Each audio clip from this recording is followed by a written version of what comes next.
अस्सलाम वालेकुम, welcome to smart work zone. आज हम CS 605 की फ़ाइनल टर्म की प्रिपरेशन स्टार्ट कर रहे हैं। तो इसमें जितने भी MCQs होंगे, जितने भी क्विज़ होंगे, हम उन्हें डिटेल से देखेंगे, उनका मीनिंग क्या है, उनसे रिलेटेड और कौन से क्विज़ आ सकते हैं। तो हम सब कुछ जो है आज साथ कवर करेंगे। तो चलिए स्टार्ट करते हैं। सबसे पहला क्वेश्चन है हमारे पास, dash is defined as a probability of failure free operation of a computer program in a specific. ये पूछ रहा है कि अगर हमने अपने सॉफ्टवेयर की किसी जगह पे आके हमने ये चेक करना है कि कितने चांसेस हैं हमारे सॉफ्टवेयर के कि वो फेल हुए बगैर कितना टाइम चल सकता है। तो ये प्रोबेबिलिटी हम कैसे फाइंड कर सकते हैं। तो प्रोबेबिलिटी फाइंड करने के लिए हम जो है सॉफ्टवेयर रिलायबिलिटी यूज़ करते हैं। तो जब वो आपको probability of failure free operation की पूछेगा तो आपने सॉफ्टवेयर रिलायबिलिटी करेक्ट ऑप्शन जो है वो चूज़ कर लेना है। नेक्स्ट क्वेश्चन है हमारे पास, कहता है शेड्यूल परफॉर्मेंस इंडेक्स यानी कि SPI is equal to, SPI क्या होता है। तो मैंने आपके पास लिए कुछ फार्मूलाज लिखे हैं, उसने ये वाला दिया हुआ है, इसके अलावा वो कोई और भी आपको दे सकता है। तो जो SPI आपका होता है वो BCWP ओवर BCWS होता है, यानी कि SPI तो आपको पता चल रहा है ना, स्केड्यूल जो है उसकी परफॉर्मेंस इंडेक्स। तो ये इस तरह होता है कि BCWP ओवर BCWS होता है, और अगर आपको कॉस्ट परफॉर्मेंस इंडेक्स पूछ ले देन BCWP ओवर ACWP होता है। ठीक है, इन दोनों में आप देखें सिर्फ यहाँ पे B और यहाँ पे A का डिफरेंस है, लेकिन इससे जो है आपके ये दो फार्मूला चेंज हो जाते हैं। शेड्यूल का पूछे तो ये एंड पे आपका BCWS आता है ओवर में, और कॉस्ट का पूछे तो ओवर में ACWP आता है। और दूसरी चीज़ जो है ये स्केड्यूल वेरिएंस है और यहाँ पे कॉस्ट वेरिएंस है। तो ये भी बिल्कुल ऐसे ही है, जो स्केड्यूल वेरिएंस है वो BCWP माइनस BCWS है, और कॉस्ट वेरिएंस जो है वो BCWP माइनस ACWP है। तो अब देखिए तो हमारे पास जो करेक्ट ऑप्शन है वो ये बनता है, क्योंकि उसने SPI हमसे पूछा हुआ है। नेक्स्ट क्वेश्चन है हमारे पास, कहता है the two objects of a dash are to identify problems areas within the work product and checklist of action items. क्या उससे दो जो है करेक्टरिस्टिक बताई हैं। कहता है ये दो करेक्टरिस्टिक किस चीज़ की हैं। एक तो ये कि हम प्रॉब्लम एरियाज जो होते हैं उनको आइडेंटिफाई करते हैं कि किस एरिया में प्रॉब्लम है, और दूसरा ये कि जो है हम चेक लिस्ट एक्शन करते हैं, चेक करते हैं, चेक लिस्ट बनाते हैं। तो कहता है ये दो जो चीज़ें हैं ये किस चीज़ को जाहिर कर रही हैं, किस चीज़ के ये दो ऑब्जेक्टिव हैं, किसके ये दो करेक्टरिस्टिक है। तो हमारे पास जो रिव्यू इशू लिस्ट होती है, अगर आप उससे नोट्स से देखें तो आपके पास रिव्यू इशू लिस्ट के यही दो पॉइंट्स लिखे हुए हैं। वो ज़रा पॉइंट्स की फॉर्म में लिखे हुए हैं, इन्होंने एक ही दफ़ा में लिख दिया है कि वो प्रॉब्लम्स को आइडेंटिफाई करता है, और जो है ये आपकी checklist of action items वाला। तो आपका जो करेक्ट आंसर है वो रिव्यू इशू लिस्ट होगा। नेक्स्ट क्वेश्चन है, कहता है it is noted that dash review can be worse than no review at all. कहता है ऐसा कौन सा रिव्यू है जो वर्स्ट केस हो सकता है। वर्स्ट केस मतलब समझने के तबाह कुन, जो बहुत ही बुरा हमें इफ़ेक्ट दे देता है। तो जो हमारे पास अनकंट्रोल्ड होते हैं, देखिए कोई ऐसा एरर आ जाए या कोई ऐसा रिव्यू जो है जिसे हम कंट्रोल नहीं कर पा रहे, तो जाहिर है वो हमारा जो है वर्स्ट केस होगा, वो हमें तबाही की तरफ लेके जा सकता है। नेक्स्ट क्वेश्चन है हमारा, the review participants should not be focused on. कहता है कि जो रिव्यू पार्टिसिपेंट्स हैं उन्हें कहाँ पे फोकस नहीं करना है। देखिए जब आप रिव्यू कर रहे हैं तो आपको टाइम लाइन्स को तो बहुत एहतियात करनी है। जब आप रिव्यू कर रहे हैं तो हमारा जो काम है वो टाइम के मुताबिक हो रहा है नहीं हो रहा, कौन सा कंपोनेंट कितने टाइम में बनना था, बना है या नहीं, ये सारा कुछ तो हमने चेक करना है। और अगर आप रिव्यू पार्टिसिपेंट्स हैं तो फिर रिव्यू एजेंडा तो आपका काम ही है। और इसी तरह वर्क प्रोडक्ट जो है ये भी आपने चेक करनी होती है, लेकिन आपने रिव्यू करते हुए डेवलपर के वीकनेस को हाईलाइट नहीं करना। हाँ ये हो सकता है कि आप सजेशन दे सकते हैं किस तरह सही हो सकते हैं, लेकिन वीकनेस को हाईलाइट नहीं करना, इससे बुरा इंप्रेशन आता है। नेक्स्ट क्वेश्चन है हमारे पास, the progress on a project at any given point in time can be calculated by. कहता है अगर किसी एक टाइम पे, किसी एक पॉइंट पे आप चाहते हैं कि आपका जो प्रोजेक्ट है उसकी प्रोग्रेस चेक करें, तो उसके लिए आप क्या करेंगे। तो देखिए वहाँ तक आपके जितने भी पॉइंट्स जो हो गए हैं उन सब के अगर आप BCWS को जमा कर लें, तमाम टास्क जितने भी आपने अब तक कंप्लीट किए हैं, तो आप जो है परफॉर्मेंस को चेक कर सकते हैं। BCWS क्या होते हैं एक्चुअली, इसका मतलब है budget cost of work schedule, यानी कि जब आपने काम को स्केड्यूल किया था तो आपने कितना बजट रखा था, कितनी पैसे आपने, कितने बजट कॉस्ट रखी थी कि इतने में हमारा ये काम हो जाएगा। तो अगर जितने टास्क आपने कंप्लीट कर लिए उनके आप बजट कॉस्ट को ऐड करें, तो अगर तो उनके अंदर अंदर आपने काम कर लिया है तो वेल एंड गुड, लेकिन अगर थोड़ा बहुत बाहर गया है तो आपको एडजस्ट करना पड़ेगा, और अगर बहुत गया है तो फिर आपको वरी होने की ज़रूरत है कि ये अच्छा काम नहीं हो रहा। तो इसलिए हम जो BCWs हैं इनको जब हम प्लस करते हैं तो हम अपनी प्रोग्रेस को चेक कर सकते हैं। नेक्स्ट क्वेश्चन है हमारे पास, कहता है माइलस्टोन रिप्रेजेंट। माइलस्टोन क्या रिप्रेजेंट करते हैं, एक्चुअली माइलस्टोन होते क्या हैं। माइलस्टोन आपने देखा होगा जब हम किसी एक शहर से दूसरे शहर में जा रहे होते हैं तो वो रास्ते में वो पत्थर के उन्होंने एक लगाए होते हैं जिनके ऊपर लिखा होता है कि अगर आप लाहौर जा रहे हैं तो 20 किलोमीटर लाहौर रह गया है, 15 किलोमीटर रह गया है। तो इस तरह वो उन्हें हम माइलस्टोन कहते हैं। तो सॉफ्टवेयर जब हम बना रहे होते हैं तो इसके अंदर भी हमने माइलस्टोन रखे होते हैं जो हमें बता रहे होते हैं कि हमारी प्रोग्रेस कैसी चल रही है, हमने जो गोल अचीव करना है उसमें हमें और कितनी एफर्ट करनी है, हम कितने दूर हैं अपने गोल को अचीव करने से। तो वो हमारे माइलस्टोन होते हैं। तो माइलस्टोन क्या रिप्रेजेंट करते हैं, define target which you need to achieve. तो वो आपके टारगेट को डिफाइन कर रहे होते हैं जो आपने अचीव करना होता है। नेक्स्ट क्वेश्चन है हमारे पास, कहता है if an error related to requirement is identified in testing phase, error will be considered an error of dash phase. कहता है एक एरर है, यानी कि एक सॉफ्टवेयर बना रहे थे, हमने रिक्वायरमेंट फेज के अंदर कोई एरर छोड़ दिया, और फिर जब हमने बाद में टेस्टिंग फेज में पहुंचे, हम रिक्वायरमेंट ख़त्म हो गई, रिक्वायरमेंट फेज अगला फेज आया, टेस्टिंग फेज पे हम पहुंच गए। अब टेस्टिंग फेज पे आके वो जो हमारा एरर है रिक्वायरमेंट फेज वाला वो अब जाहिर हुआ है, तो अब वो उसे हम क्या करेंगे, उसे हम टेस्टिंग फेज कहेंगे या रिक्वायरमेंट फेज कहेंगे। बाकी दो भी ऑप्शन दिए हुए हैं, लेकिन सोचने की बात है रिक्वायरमेंट में वो हुआ, टेस्टिंग में वो जो है जाहिर हुआ, तो हम उसे क्या कहेंगे। तो देखें हमने देखा था कि हम अपने जो भी एरर होता है उसे ट्रैक करते हैं उसके रूट तक। तो क्योंकि इसकी रूट जो है वो रिक्वायरमेंट फेज है, तो इसलिए जो हमारा एरर होगा उसे हम रिक्वायरमेंट फेज का एरर कहेंगे। नेक्स्ट हमारे पास क्वेश्चन है, dash involves rework, repair and failure mode analysis of product. तो कहता है कि आपके पास ऐसी कौन सी चीज़ है जो rework, repair and failure mode analysis of product को रिप्रेजेंट करती है। तो आपको बताना चाहिए हमारे पास जो फेलियर कॉस्ट होती है ना, यानी कि आपका प्रोजेक्ट है अगर वो फेल हो जाता है तो उस पर कितनी कॉस्ट लगेगी, इसका हमने कुछ एस्टिमेट किया होता है। तो हमारे पास जो फेलियर कॉस्ट होती है वो दो तरह की होती है, एक इंटरनल फेलियर कॉस्ट होती है और एक एक्सटर्नल फेलियर कॉस्ट होती है। इंटरनल फेलियर कॉस्ट जो होती है वो हमारे रीवर्क, रिपेयर और फेलियर मोड एनालिसिस को रिप्रेजेंट कर रही होती है, ठीक है।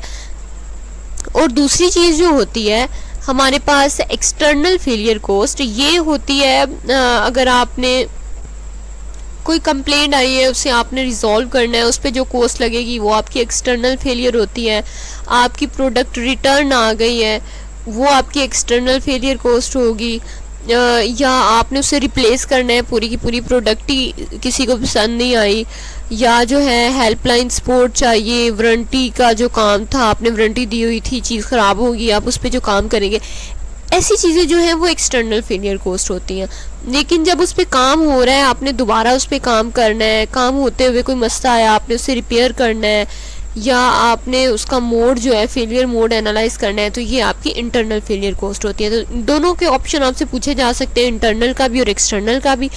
तो आपने देख लेना है कि हमारे पास क्योंकि उसने जो है रीवर्क, रिपेयर और फेलियर मोड एनालिसिस की बात की है, तो हमारा जो आंसर होगा वो इंटरनल फेलियर कॉस्ट होगा। नेक्स्ट क्वेश्चन है हमारे पास, कहता है इफ़, अगर हमारे पास error found before shipment. Total error क्या होते हैं हमारे पास, टोटल एरर को हम मतलब कुछ एरर ऐसे होते हैं जो हम अपना सॉफ्टवेयर देने से पहले उन्हें डिटेक्ट कर लेते हैं कि हाँ ये एरर हैं, और कुछ एरर ऐसे होते हैं जो हम कस्टमर को दे देते हैं और बाद में कस्टमर अपना सॉफ्टवेयर यूज़ करते हुए बताता है कि मुझे ये एरर आ रहे हैं। तो टोटल एरर करने के लिए तो दोनों को प्लस करेंगे ना।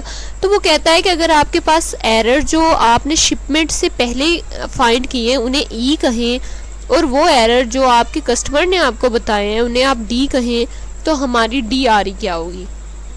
डी आर ई होती है डिफेक्ट रिमूवल एफिशिएंसी, यानी कि आप कितने एफिशिएंट हैं कि आपने कितने डिफेक्ट को रिमूव किया है।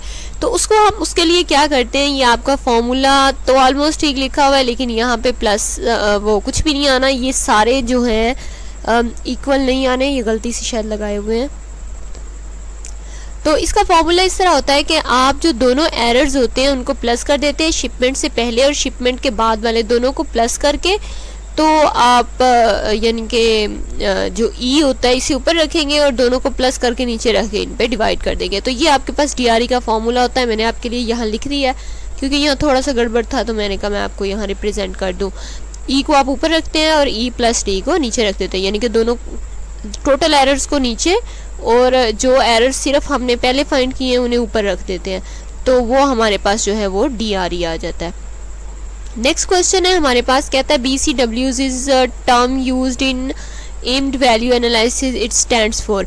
BCWS का क्या मतलब है? तो मैंने अभी आपको ऊपर बताया था कि ये बजटेड कॉस्ट ऑफ वर्क और S फॉर स्केड्यूल। तो इस तरह होता है ये budgeted cost of work schedule. और इसी तरह यहाँ पे P शायद यूज़ करता है वो दूसरी टर्म के लिए, वर्क प्रैक्टिकल टाइप कुछ वर्ड होता है, लेकिन यह एस जो है ये स्केड्यूल के लिए यूज़ होता है। तो हम इसका अगर स्टैंड फॉर देखें तो ये चेक करें आप, यहाँ पे ये देखें budgeted cost of work schedule, तो ये हमारे पास इसका करेक्ट आंसर होगा जी। ये देखें वो BCWP ही यूज़ करता है budgeted cost of work perform के लिए, ठीक है। और जो हमारे पास BCWS होता है ये हमारा जो होता है ये बजटेड कॉस्ट वर्क जो है स्केड्यूल होता है। नेक्स्ट क्वेश्चन है, कहता है कि ये कहता है dash states that 80% of the defect can be trace to 20% of its causes. तो ये हमारे पास एक प्रिंसिपल होता है जिसे हम पेरेटो प्रिंसिपल कहते हैं। इसके बाद नेक्स्ट क्वेश्चन है हमारे पास, the basic principle for the reviews is that focus should be on the dash. कि आप जब रिव्यू कर रहे हो तो आपने मेन फोकस किस चीज़ पे रखना है, तो आपने अपने प्रोडक्ट पे मेन फोकस रखना है, प्रोड्यूसर पे नहीं रखना। यानी कि आपने ये देखना है कि आपकी जो प्रोडक्ट है वो कैसी बन रही है, ये नहीं देखना कि बनाने वाला क्या सही कर रहा है क्या गलत कर रहा है। अपनी प्रोडक्ट को डिफाइन करना है, गलती निकालनी है अपनी प्रोडक्ट से निकालनी है, प्रोड्यूसर से नहीं निकालनी कि तुम्हें ये करना चाहिए था, तुम्हें वो करना चाहिए था। क्योंकि जब आप पर्सनली टैग करते हैं तो फिर आपकी जो है परफॉर्मेंस वो ख़राब होने लग जाती है। नेक्स्ट क्वेश्चन है हमारे पास, कहता है many defects identified in few components at design level testing review और software development team should dash. कहता है कि डिज़ाइन लेवल पे बहुत सारे जो हैं वो डिफेक्ट्स हमें मिले हैं। तो इसका क्या मतलब है? क्या इसका मतलब है कि हम गुड अचीवमेंट हासिल कर रहे हैं? बिल्कुल नहीं। तो कहता है क्या इसका मतलब है कि no need to allocate further resources, क्या हमें नेक्स्ट रिसोर्सेज और कोडिंग लेवल इंक्रीज करने की ज़रूरत नहीं है? बल्कि ऐसा नहीं है, हमें ये कर रहा है कि allocate good and extra resources. हमें एक्स्ट्रा रिसोर्सेज चाहिए और अच्छी रिसोर्सेज चाहिए अपने कोडिंग लेवल के लिए, और ताकि हम जो है अपने डिज़ाइन लेवल के जो बग्स हैं उन्हें रिकवर कर सके। हम यानी कि एक फेज़ को रिकवर करने के लिए हमें दूसरे पे फिर ज़्यादा एफर्ट्स करनी पड़ती हैं। नेक्स्ट क्वेश्चन है हमारे पास, माइलस्टोन रिप्रेजेंट, ये हमने पहले देखा था, ये टारगेट बताता है जो आपने अचीव करना है उसको रिप्रेजेंट कर रहा होता है। नेक्स्ट हमारे पास क्वेश्चन है, dash statistical techniques is used to develop an overall indication of improvement in software quality. Software quality के अंदर आपकी इम्प्रूवमेंट हो रही है नहीं हो रही, कितनी हो रही है, ये आप कैसे फाइंड कर सकते हैं? ये आप एरर इंडेक्स से फाइंड कर सकते हैं। ये हमारे पास एक स्टैटिस्टिकल टेक्निक होती है और ये एग्जैक्ट आपके पास एरर इंडेक्स की डेफिनेशन लिखी हुई है। नेक्स्ट क्वेश्चन है, कहते हैं model word some errors are pass through the next step undebated, such errors are said to have been. देखिए हमारे पास 3 तरह के एरर्स होते हैं। एक तो ऐसे एरर होते हैं जो पिछली स्टेज से, जैसे हमने अभी ऊपर देखा था कि डिज़ाइन फेज से डेवलपमेंट फेज में आ गए हैं, तो अगर तो वो डिज़ाइन फेज से कोडिंग फेज में या डेवलपमेंट फेज में एज इट इज़ आए हैं, कोई मतलब जैसा वो कोडिंग में डिज़ाइन में था वैसे ही वो कोडिंग में आ गया है, तो उन्हें हम एरर पास थ्रो कहते हैं। जैसा वहाँ पे था वैसा यहाँ पे आ गया। लेकिन कुछ एरर ऐसे होते हैं कि जो अगले फेज़ में आने के बाद उनकी स्ट्रेंथ ज़्यादा हो जाती है, वो मल्टीप्लाई हो जाते हैं उनकी स्ट्रेंथ जो है। यानी कि अगर जो पिछला था, मैं आपको ऐसे समझा सकती हूँ कि अगर हम कहें कि जो यहाँ पे एरर पास थ्रो था, इसमें जो पहले कोड था हमारे पास, वो हम कर सकते थे 5 मिनट में रिकवर उसे कर सकते थे, तो अब वो अगले फेज़ में आ गया तो इससे हम तब भी 5 मिनट में रिकवर कर सकते हैं। लेकिन एम्पलीफाइड एरर इस तरह है कि हम यहाँ पे अगर इसे 5 मिनट में रिकवर कर सकते थे, तो हो सकता है यहाँ पे ये 3 के साथ मल्टीप्लाई हो गया और यहाँ पे हमें 15 मिनट लगे अगले फेज़ में आके रिकवर करने में। ठीक है, तो इन्हें एम्पलीफाइड एरर कहते हैं। और न्यूली जनरेटेड एरर्स ऐसे होते हैं जो उसी फेज़ में जनरेट हो रहे होते हैं। ठीक है, तो वो कहता है कि ऐसे जो हैं नेक्स्ट में चले जाते हैं और जो हमें मल्टीपल भी हो जाते हैं, अनडिबेटेड होते हैं, तो उन्हें हम एम्पलीफाइड एरर्स कहते हैं। ठीक है, ये वाले जो हमारे जिनकी स्ट्रेंथ ज़्यादा हो जाती है। नेक्स्ट क्वेश्चन है हमारे पास, कहता है earned value analysis EVA is a dash technique. तो ये हमारे पास जो EVA ये क्वांटिटेटिव टेक्निक होती है। इससे हम ये देखें, ये हमारे पास लिखा हुआ है और आई थिंक हमने ऊपर भी कर लिया था, तो ये हमारे पास कुछ रिपीटेड क्वेश्चन है, मैंने उन्हें हाईलाइट किया हुआ है, वो हम छोड़ देते हैं। नेक्स्ट हमारे पास है FTR is a quality control activity performed by software engineers stand for.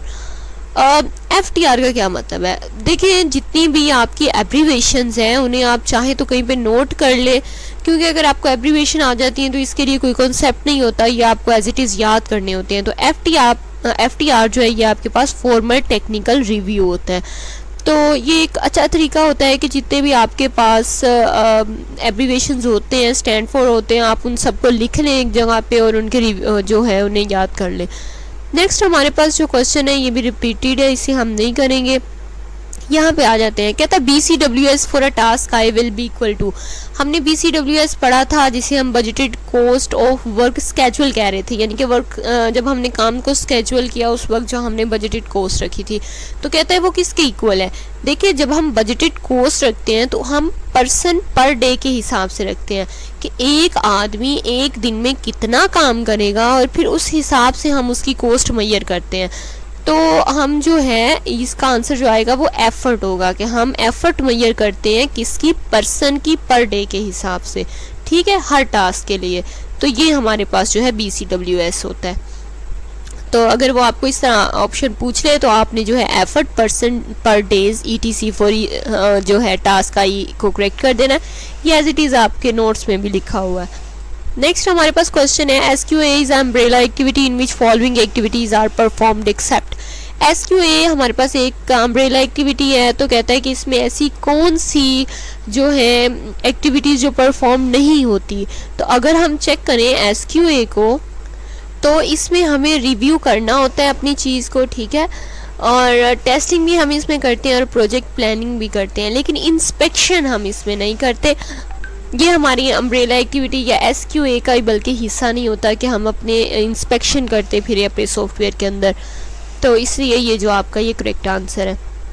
Next कहता है कि schedule performance index SPI is equal to. SPI किसके इक्वल है? तो ये हमने अभी ऊपर देखा था कि SPI जो है वो BCWP ओवर BCWS के इक्वल होता है। तो ये आपने यहाँ टिक कर लेना है। नेक्स्ट वो कह रहा है कि हमारे पास एक टेक्निक होती है पोकायोकी टेक्निक। तो कहता है कि ये क्या है, ये देखिए उसने लिखा हुआ है ये QA टेक्निक है, ये कोई जापानीज डिश है, ये इडियम है या क्या है। तो ये तो मैंने आपको बता दिया ये टेक्निक होती है, और ये क्वांटिटेटिव जो है टेक्निक होती है, एनालिसिस टेक्निक होती है, इससे इसे QA टेक्निक कहा जाता है। तो पोकायोकी जो है वो हमारे पास QA टेक्निक है। नेक्स्ट क्वेश्चन है, कहता है dash is one of the technique to prepare project schedule once we have defined task network. कहता है हम सॉफ्टवेयर बना रहे हैं, हमने अपने सारे जितने भी टास्क हैं वो हमने डिफाइन कर लिए हैं कि हमारे पास ये वाला टास्क होगा, हमने ये करना है, ये करना है, ये करना है। अब हमने उन्हें जो है स्केड्यूल करना है, यानी कि पहले कौन सा टास्क होगा, उसके बाद किसको परफॉर्म करना है, उसके बाद किसको परफॉर्म करना है। तो ये स्केड्यूल बनाने के लिए हम कौन सी टेक्निक यूज़ करते हैं? तो देखिए, जब हम स्केड्यूल बना रहे होते हैं तो हमारे पास एक टेक्निक होती है program evolution and review technique, जिसमें हम अपने प्रोग्राम को एवेल्यूएट करते हैं और फिर उस टेक्निक को रिव्यू भी उसके अंदर करते हैं, पार्ट उसे कहा जाता है। तो ये टेक्निक जो है ये आपके पास होती है, इसे आपने सेलेक्ट कर लेना है। बाकी ये जो तीनों नीचे ऑप्शन लिखे हुए हैं ये आपके नोट्स में है ही नहीं। नेक्स्ट क्वेश्चन है हमारे पास, कहता है quality cost may be divided into cost associated with. जो हमारे पास क्वालिटी कॉस्ट होती है, यानी कि हमने एक क्वालिटी हमने डिफाइन कर दी कि इस क्वालिटी की हमने अपनी प्रोडक्ट तैयार करनी है, तो उसके लिए हमारी कोई कॉस्ट होती है, तो वो हम कैसे फाइंड करेंगे? अगर आप नीचे ऑप्शन देखें तो आपको खुद ही पता चल जाएगा। कहता है क्या हम अपनी जो हम कहेंगे हमने इस क्वालिटी की एक जो प्रोडक्ट बनानी है, तो वो क्या हम कस्टमर, डेवलपर और मेंटेनेंस को सामने रखते हुए उसकी कॉस्ट फाइंड करेंगे? नहीं भाई, हमने कॉस्ट क्योंकि प्रोडक्ट की क्वालिटी के लिए फाइंड करनी है तो प्रोडक्ट को देखेंगे ना। तो देखें, हम उसकी बिल्ड रिलीज ये भी नहीं देखेंगे कि हम उसे कब बना रहे हैं, कब बेच रहे हैं, इससे भी क्वालिटी का कोई इफेक्ट नहीं होगा। हाँ, लेकिन बग्स, एरर और रिपोर्ट से हो सकता है, लेकिन आप देखें कि इनको मद्देनजर रखते हुए तो हम नहीं बना सकते ना, क्योंकि ये तो तब आएंगे ना जब बन जाएगी, जब हमारी जो है प्रोडक्ट तैयार हो जाएगी। लेकिन हमने सामने किन चीज़ों को रखना है? तो हमने प्रिवेंशंस को सामने रखना है कि हमने किन चीज़ों को से प्रिवेंट करना है, किन चीज़ों को हमने नहीं आने देना अपनी प्रोडक्ट में ताकि क्वालिटी अच्छी हो। हमने अप्रेजल किन चीज़ों को करना है और हमने किस फेलियर से बचना है, कौन से फेलियर हो सकते हैं जिनसे हमने अपने आप को प्रोटेक्ट करना है। अगर हम इन तीन चीज़ों को सामने रखें तो हमारी जो क्वालिटी है वो अच्छी हो सकती है और फिर हम क्वालिटी कॉस्ट भी जाहिर है इन्हीं तीन चीज़ों से फाइंड कर सकते हैं। नेक्स्ट हमारे पास क्वेश्चन है, कहता है equation two find availability of software. तो अवेलेबिलिटी ऑफ सॉफ्टवेयर जो होती है इसके लिए हमें एक फॉर्मूला दिया हुआ है। मैं अगर आपको दिखा भी दूँ, यहाँ पे हमारे नोट्स के अंदर इन्होंने एज इट इज़ दिया हुआ है, ये चेक करें। ये अवेलेबिलिटी का फॉर्मूला दिया हुआ है, MTTF है, डिवाइड MTBF है और मल्टीप्लाई 100 है। तो जो भी यहाँ पे ये फॉर्मूला, ये देखें, MTTF डिवाइड MTBF इंटू 100। तो आपने ये फॉर्मूला जो है ये करेक्ट कर लेना है। ये हमें क्या बताता है कि ये प्रोबेबिलिटी बताता है हमें कि एक जो प्रोग्राम है उसके अंदर वो अपनी जो उसकी रिक्वायरमेंट थी उनके मुताबिक वो कितना सही चल रहा है, ठीक है, यानी कि जो रिक्वायरमेंट थी क्या उनको फुलफिल कर रहा है या नहीं कर रहा। तो इसके लिए हम ये फॉर्मूला यूज़ करते हैं। नेक्स्ट हमारे पास क्वेश्चन है, FTR स्टैंड फॉर। FTR हमने अभी ऊपर भी देखा था, फॉर्मल टेक्निकल रिव्यू होता है। ईवा, ये भी हमने जो है क्वेश्चन ऊपर कर लिया था, FTR वाला भी कर लिया था, ये रिपीटेड क्वेश्चंस हैं। नेक्स्ट है हमारे पास configuration. Configuration auditing deals with. Configuration auditing में हम क्या करते हैं? अब देखिए, जब हम कॉन्फ़िगरेशन कर रहे होते हैं तो कॉन्फ़िगरेशन से ही माइंड में आ जाता है तो हम कुछ जो है वो कंफर्म कर रहे हैं, ठीक है। कॉन्फ़िगरेशन का मतलब होता है कुछ कंफर्म करना, रिव्यू करना। तो जब हम कॉन्फ़िगरेशन कर रहे हैं तो हम इंश्योर कर रहे होते हैं कि जो हमारी चेंजेस हो रही हैं वो प्रॉपरली हम इम्प्लीमेंट कर रहे हैं या नहीं कर रहे, ठीक है। तो कॉन्फ़िगरेशन ऑडिटिंग के अंदर हम इंश्योर करते हैं कि हमारी जो चेंजेस जो इम्प्लीमेंट की जा रही हैं वो प्रॉपरली और not properly. Poka yoke technique QA technique है, ये हमने कर लिया था। ये भी हमारे रिपीटेड क्वेश्चन है, मैंने इन पर निशान लगाए हुए हैं।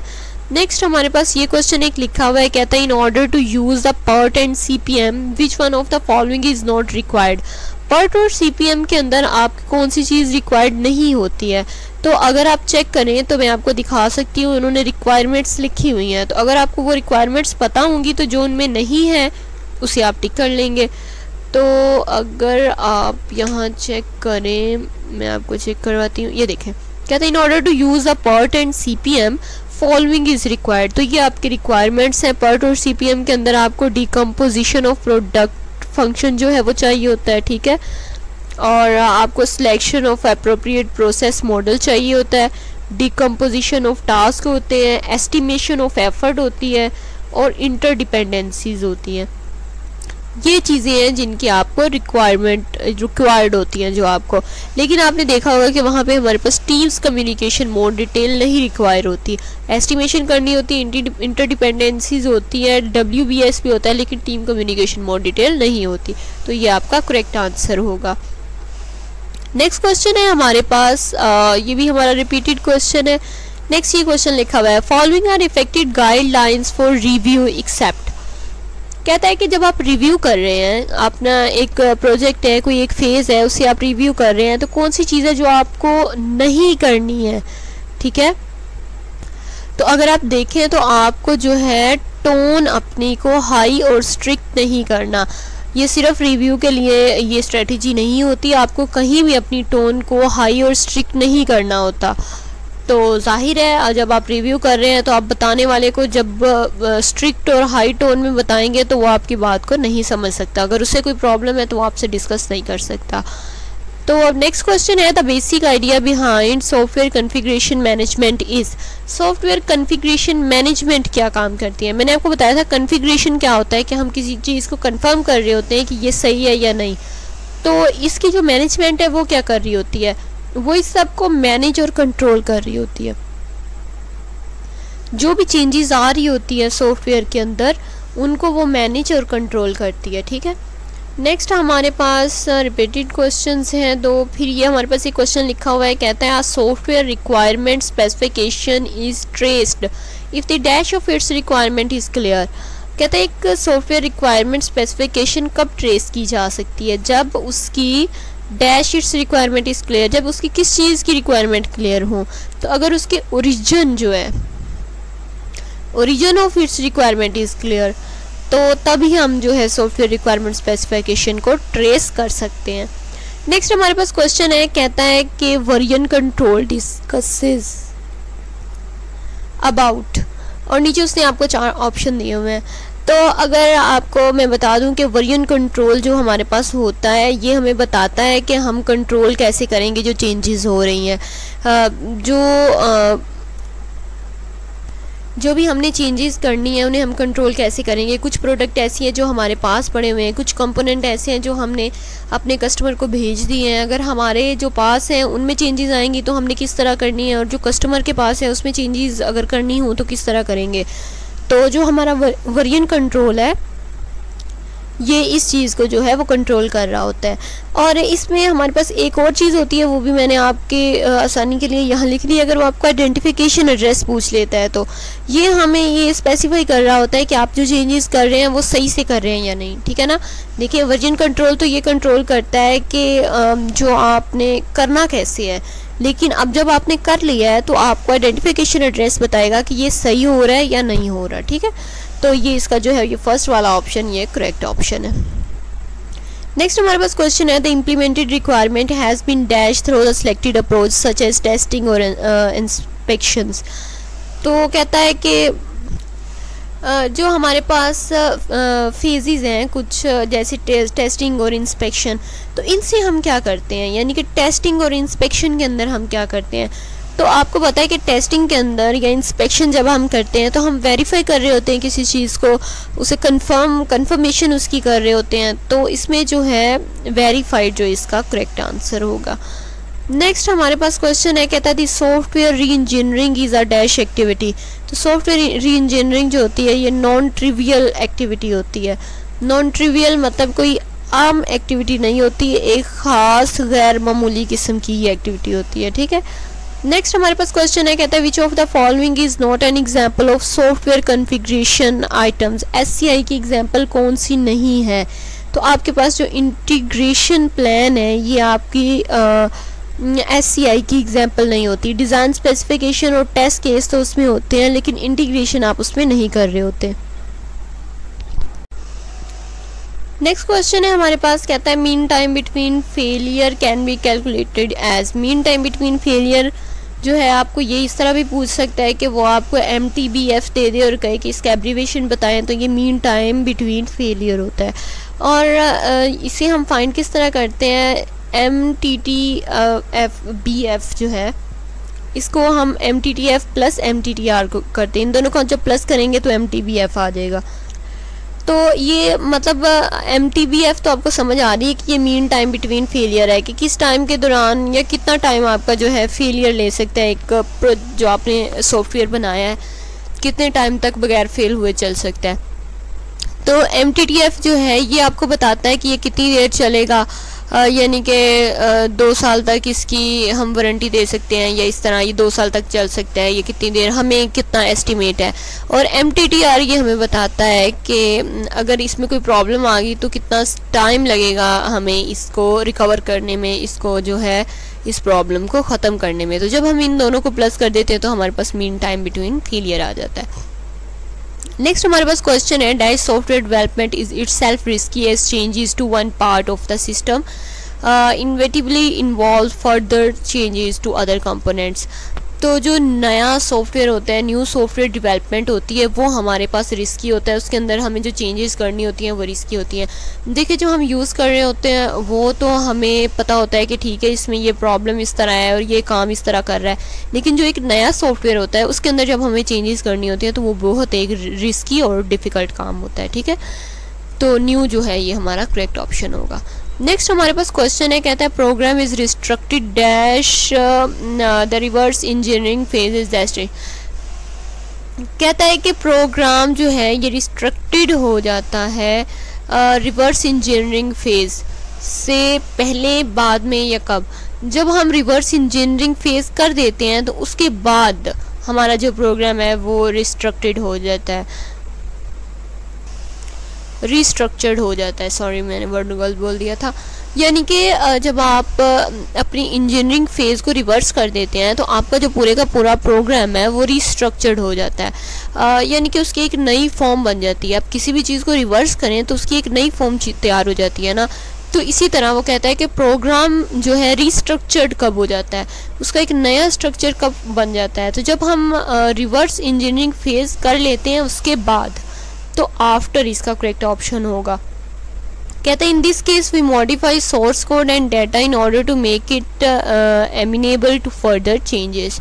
नेक्स्ट हमारे पास क्वेश्चन है, that manager look at the system from the angle that does the system and associated business processor make an effective contribution to business goal. तो कौन से मैनेजर्स होते हैं जो हमारे सिस्टम को इस एंगल से देख रहे होते हैं कि ये इस पे अच्छा काम हो रहा है, नहीं हो रहा, क्या ये अपना बिजनेस गोल है इनको अचीव कर सकते हैं, नहीं कर सकते, ऐसे कौन से मैनेजर्स होते हैं। तो जो हमारे पास सीनियर मैनेजर्स होते हैं वो इस चीज़ को अच्छे से एनालाइज कर रहे होते हैं। नेक्स्ट हमारे पास क्वेश्चन है, dash users assesses the system from the perspective of how effectively. अगर आपको लेक्चर अच्छा लगा तो चैनल को सब्सक्राइब कर दीजिएगा, और अगर आपको इसकी और वीडियो चाहिए तो मुझे जो है आप बता सकते हैं कमेंट में, तो फिर मैं आपको जो है इसकी और वीडियो तैयार कर दूंगी। तो ये हमारे पास एक MCQ लिखा हुआ है, इसमें उसने जो ऑप्शन दिए हुए सीनियर, IT, लाइन या एंड। तो अगर हम चेक करें तो हमें जो है फंक्शनैलिटी जिसने यूज़ करनी है वही हमें बताएगा ना फंक्शनैलिटी के बारे में। तो फंक्शनैलिटी हमेशा एंड यूज़र ने यूज़ करनी होती है, तो एंड यूज़र जो है इसका वो करेक्ट ऑप्शन है। तो एंड यूज़र उसने लिखा हुआ है, तो एंड हमारा जो है वो करेक्ट ऑप्शन होगा।